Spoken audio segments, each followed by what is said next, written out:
Paulo, eu disse que a gente ia falar de segurança pública lá em São Paulo. Eu já chamo o Renan Porto, nosso repórter lá da redação, para conversar sobre a Operação Verão, o Renan, em que ao menos 56 pessoas foram mortas. É você que vai trazer os detalhes desse balanço. Bom dia.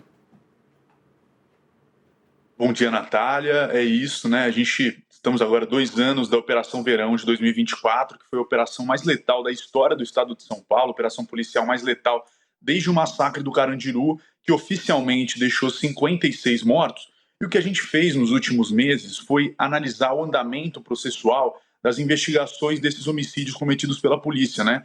Então, entender em que pé que estão as investigações, né? Tanto nos inquéritos policiais militares, quanto nos inquéritos civis, quanto nas investigações do Ministério Público.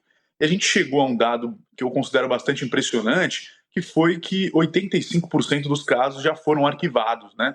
Só 4 casos que a gente localizou que ainda seguem em andamento, que a investigação ainda continua de alguma forma, e entre os casos arquivados estão, assim, ocorrências muito estranhas. Por exemplo, um homem de muleta que foi morto, né? E a polícia alegou que ele teria atirado. O Ministério Público, na decisão, foi lá e disse que, olha, apesar de ele estar de muleta, isso não impediria que ele segurasse uma arma e atirasse contra a polícia. Teve um outro caso que a gente trouxe vídeos inéditos também, que é a morte do Tarcísio Braga Leite. É um homem que ele estava sentado numa cadeira de praia, ali, uma cadeira de plástico, próximo a um ponto de venda de drogas na periferia do Guarujá, e os policiais se aproximam por uma rua lateral e eles atiram a 50 metros de distância de fuzil. E o Tarcísio ele é baleado sem sequer ver de onde vinha o disparo, né? Na versão dos policiais, ele teria ali feito menção de atirar com uma outra equipe e tal, mas isso não foi captado pelas câmeras corporais, né? Toda essa ação foi registrada em vídeo, mas isso não aparece. Inclusive, os policiais envolvidos na ocorrência, eles apresentaram uma série de contradições nos depoimentos ali para explicar em que momento, cadê essa arma que eles disseram que havia, né? Um deles, ele fala que fez o desarme, isso está registrado em vídeo. Um colega pergunta, desarmou? Ele, desarmei. Mas até aquele momento, isso não apareceu no vídeo. O promotor questiona ele se atrapalha, ele diz que não, na verdade seriam 2 armas. No primeiro momento ele chegou, pegou uma, mas não aparece no vídeo, porque ele colocou numa bolsa lateral da farda, mas depois ele voltou para o lugar e pegou uma outra arma. Então é uma história assim que não para em pé. Isso foi questionado para os policiais, pelos promotores, né, no interrogatório, e mesmo assim foi arquivado, né? A gente falou também sobre um dos poucos casos que ainda segue em andamento, que é a morte da Edneia Fernandes, que é uma mulher inocente, que a polícia mesmo disse ser inocente, que ela teria sido baleada de forma acidental pelos policiais militares. Ela era mãe de 6 filhos, estava numa praça lá em Santos, e ela foi baleada na nuca, né, pelos policiais. O que acontece é que, primeiro, a Justiça Militar entendeu que o caso seria competência da Justiça Comum, por envolver uma vítima ali baleada por policiais militares. Mas o juiz da vara do júri, que seria responsável por analisar o caso, ele entendeu que não houve dolo por parte do policial, que o policial não teve a intenção, não assumiu o risco de matar a Edneia. Segundo ele, o policial que atirou não queria matar ninguém. Então, ele disse que a competência seria da Justiça Militar. Então, esse foi um caso que foi sendo, entre aspas, empurrado com a barriga, e até hoje não houve uma conclusão sobre esse procedimento, né? Então, são vários casos assim que, de alguma maneira, o Ministério Público chancelou tudo o que aconteceu na Baixada Santista diante de todas as irregularidades, todas as denúncias de crimes cometidos pelos policiais militares há 2 anos, Natália. Renan, acho que é importante também a gente trazer para quem não é de São Paulo, ou até mesmo mas não sabe exatamente o que é a Operação Verão, a importância dela também, por que esses números são importantes relevantes da gente fazer o destaque, Renan.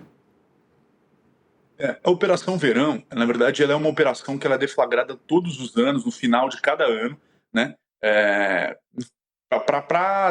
Os policiais militares estão enviados para a Baixada Santista, para o litoral de São Paulo no geral, para dar conta do aumento do fluxo de pessoas com os turistas que vão para lá no verão, no final do ano, no carnaval, em janeiro.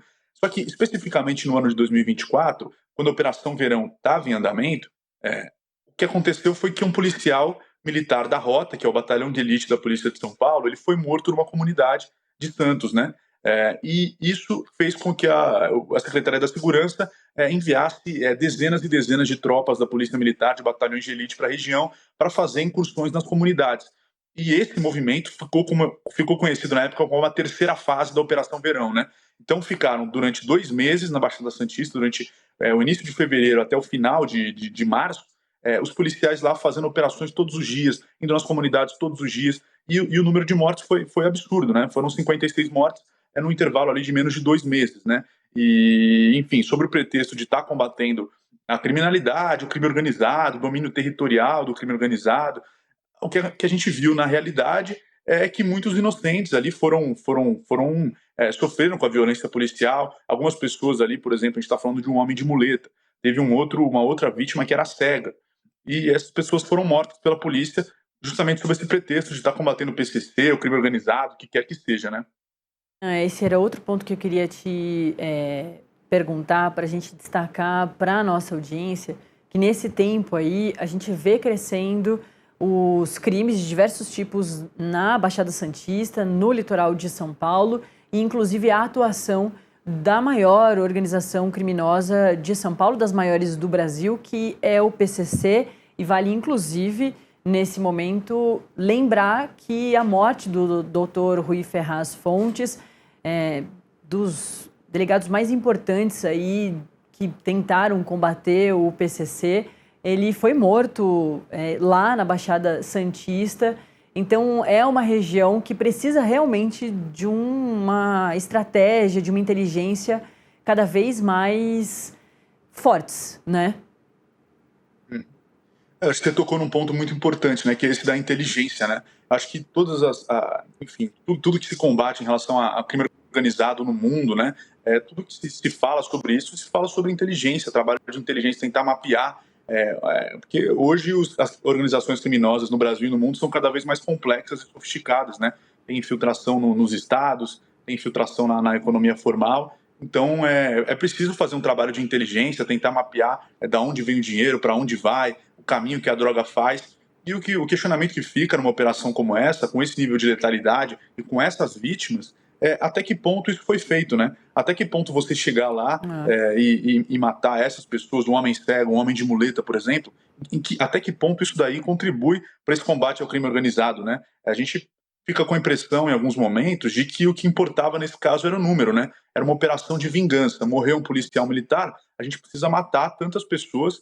Isso é uma coisa que até circulou em grupos de policiais militares, em páginas, né? Lógico que não oficialmente, né? Mas alguns policiais defendiam, não, temos que vingar o que aconteceu e tal. Então, ficou a impressão de que essas mortes ocorreram meio nesse sentido, e não tanto no sentido de combate ao crime organizado. Isso foi propagado, evidentemente, pelas autoridades, pelo secretário da Segurança, Guilherme Derrite, pelo governador Tarcísio de Freitas, mas realmente a gente fica tentando entender quais dessas 56 vítimas tinham, de fato, alguma ligação com alguma questão decisória do PCC, né?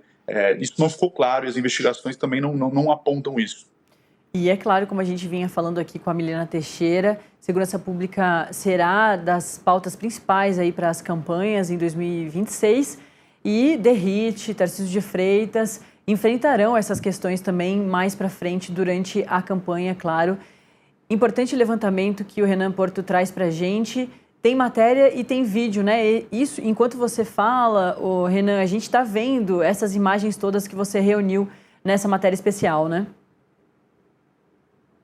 É isso, são alguns vídeos inéditos, né, de casos que alguns deles foram até comentados, mas essas imagens das câmeras corporais acabaram ficando perdidas aí, não foram divulgadas na época. Eu acho bem interessante, porque a gente tentou reconstruir, que são diferentes câmeras corporais, a gente tentou reconstruir com mapas ali, com a ajuda do nosso editor Rodrigo Freitas, do Joel Tomata e da Lara Abreu, que ajudou nesse processo todo. A gente tentou reconstruir o trajeto que os policiais fazem, da onde veio o tiro, onde estava a vítima, para que as pessoas possam entender realmente como é que foi essa ação policial aí. Perfeito. Renan Porto, um dos nossos repórteres da nossa redação brilhante de São Paulo, do Metrópolis.com. Valeu, viu? Valeu, Natália. Obrigado. É sempre muito bom quando a gente tem os nossos amigos de São Paulo participando e trazendo os destaques lá da redação de São Paulo, mas que são questões nacionais, né? Mais uma vez, vale a gente reforçar. segurança pública estará na pauta de boa parte das campanhas nacionais aí para 2026. Vamos então falar de política aí sobre três poderes